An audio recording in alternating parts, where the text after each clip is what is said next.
I'm Keegan Shivers. And I'm Old Man Shivers. And this is the Shivers Report, where you get the most up-to-date real estate information in the world! And more specifically in the Pacific Northwest.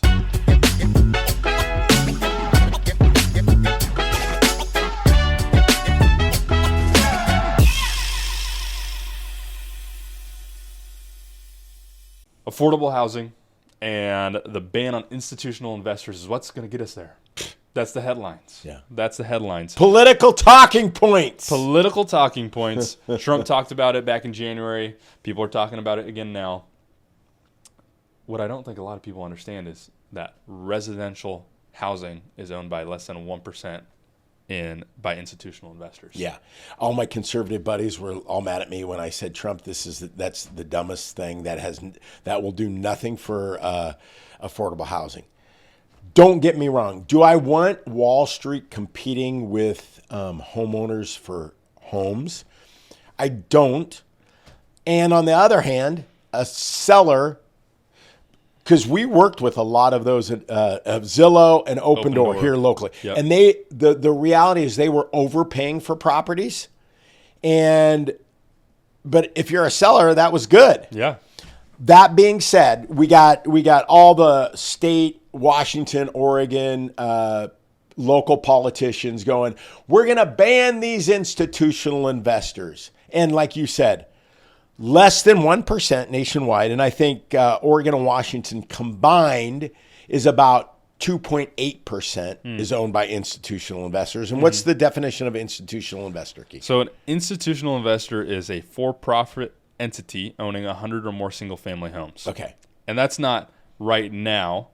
This ban would apply to future purchases only. So if you own 1,000, 10,000, whatever it is, units right now, you can still buy 99 units and you still under what a large institutional investor is. Local and state politicians understand institutional investors aren't buying single-family homes right now. No. They're actually offloading them. Yep. So there was a study from realtor.com that just came out. And if we want to talk about affordable housing, here's the one. This is nationwide data, $141 on an average house is what the cost of feasibility study, permits, everything associated before the property's built. Oregon and Washington, California are three of the highest costs associated with red tape and bureaucracy, factoring in slow timeframes, which cost money for the developer. Mm-hmm. So if you really want to affect affordable housing, slice that in half. Yeah. You said $141. I said $141. Yeah. $141,000. That's a little bit different. Yes. $141,000. Yes. Because, I mean, if you think about builders, they're not just building to build. They're building to be profitable. Yeah, it's not a nonprofit. Yeah. They're building to make money.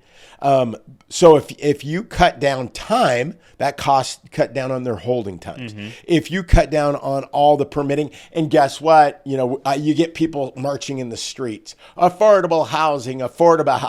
But when you want to start changing zoning in their neighborhoods, it's called NIMBYs. Not in my backyard. They start, no, you can't add a ADU.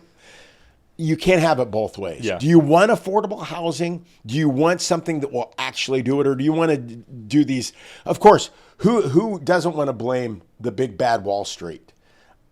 The reality, it's kind of like Robin Hood. Robin Hood, everybody think it was robbed from the rich, give to the poor. No, it was robbed from the tax man, because Robin Hood wasn't stealing from the business guy. Mm-hmm. He was stealing from the local politician and the tax man. Yeah. So if you really want to get affordable housing, that's what you do. You open up zoning and you cut red tape.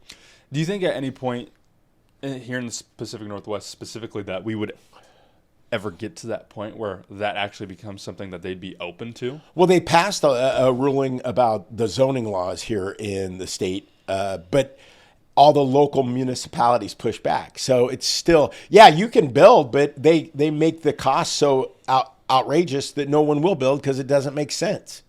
So you can't have it both ways. Do you really want affordable housing? And if you do, then there's going to be some people that maybe their neighborhoods aren't as pristine as they used to be, but that's called affordable housing. Yeah. Is there any other ways other than, when it comes to construction, making it easier for builders to build, and more inventory always comes with, if the demand stays the same, that's better pricing for people that are looking to buy property. Is there any other alternatives that you could look at that could be like, okay, potentially that could work? Because right now it's institutional investors is the big talking point, and that's not what's going to move the needle. That won't move the needle at all. It's less than 1%. Yeah. And again, the caveat that the bad thing is it gives every landlord a bad name. And majority of single family investment is from the average Joe out there that bought a house, lived in it for a few years, turned it into a rental, and that was his retirement income. And now in Oregon and Washington, they keep passing all these rules and regulations that these poor people are just like, I'm going to sell, and then it brings down the housing stock, and then you have a problem with affordable rentals. Even though we have rent cap, we have some of the highest rents in the union because our stock is low. So, I never want to be a politician, but instead of our local politicians hiring consultants, they should just listen to our podcast, Keegan. We solve their problems. Well, we'll see in the next little bit once institutional investor ban is 100% permanent, and then we'll see no effect to the housing market, and then we'll see what they come up with next. Yeah. Thanks for tuning into the Shivers Report. If you have any questions about real estate, we have you covered.